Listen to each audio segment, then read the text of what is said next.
আসসালামু আলাইকুম। ওরাকল অ্যাপেক্সের নতুন একটি ভিডিওতে আপনাদেরকে স্বাগতম। আমি আজকে একটা জিনিস দেখাবো যে ইন্টারেক্টিভ গ্রিডে কিভাবে কাস্টম ফিল্টারিং করতে হয়, ডাটা সঠিক করতে হয়। হ্যাঁ, সেই বিষয়টা আমি একটু দেখাবো। দেখেন, এটা হচ্ছে আমার একটা ইন্টারেক্টিভ গ্রিড। এখন আমার ক্লায়েন্টের একটা রিকোয়ারমেন্ট ছিল এরকম যে সে এখান থেকে যেভাবে ডাটা দিবে, ধরেন প্রথমে বি দিবে, বির পরে সে এ সিলেক্ট করতেছে, এরপরে সে দিবে ই। যেভাবে উনি দিবে ঠিক সেভাবে যেন ডাটাটা ইন্টারেক্টিভ গ্রিডে থাকে। তো এটা আমি পারতেছিলাম না, পরে এটা অনেক চেষ্টা করার পরে হয়েছে। তো এটা সেটাই কিভাবে করছি সেই জিনিসটা একটু দেখাচ্ছি আমি। হ্যাঁ,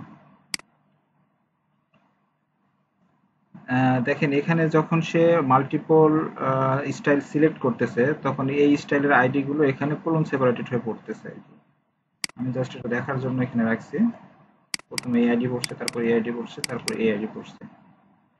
তো আমি যে কাজটা করছি এখানে, আমি যদি এই পেজের ব্যাকএন্ডে যাই, এটা হচ্ছে আমার ইন্টারেক্টিভ গ্রিড। এই গ্রিডে আমি একটা শুধু কোড নিয়েছি, সেটা হচ্ছে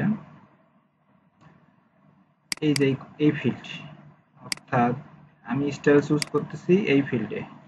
হ্যাঁ, এই যে এই ফিল্ডটা হচ্ছে, এই ফিল্ডের নাম স্টাইল।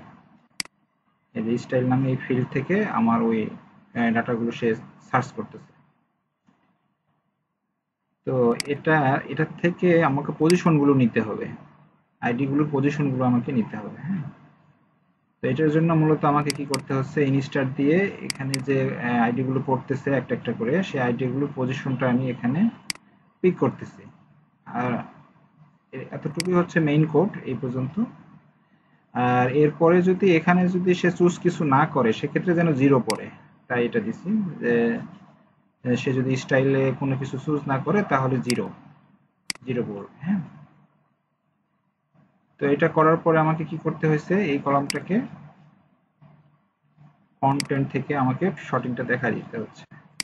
এই যে কন্টেন্টে গেলাম, এখান থেকে ফিল ডাটার থেকে শর্টে এসে প্রথমে নিছি SL2 নামে যে কলামটা নিলাম আমি, সেই কলামটাকে আমি অ্যাসেন্ডিং করলাম, আর স্টাইল ওয়াইজ অ্যাসেন্ডিং করলাম। এই দুটো ওয়াইজ আমার ডাটাটা অ্যাসেন্ডিং হয়ে চলে আসবে এখন। হ্যাঁ,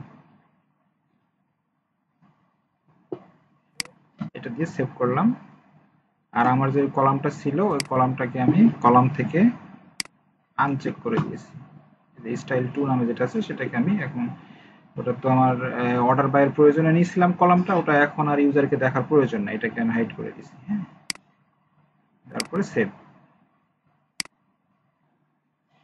দেখেন আমার ডাটাটা কাস্টম আসতেছে। এটা যদি না থাকে তাহলে ডিফল্ট কিভাবে আসতেছে, যেভাবে এ থেকে শুরু করে এরপরে বি, বির পরে সি, এভাবে আসবে। আর যখন সে এখানে সার্চ করবে, প্রথমে ধরেন সি ই চুজ করলো, তাহলে ই আসলো প্রথমে, এরপরে সে এ দিল, তারপরে কিন্তু এ আসবে, এরপরে যদি আমি বি দিই তাহলে বি আসবে। ঠিক যেভাবে সে সার্চ করবে সেভাবেই ডাটাটা এখানে সঠিক হয়ে যাবে। Thank you, thank you for watching my video.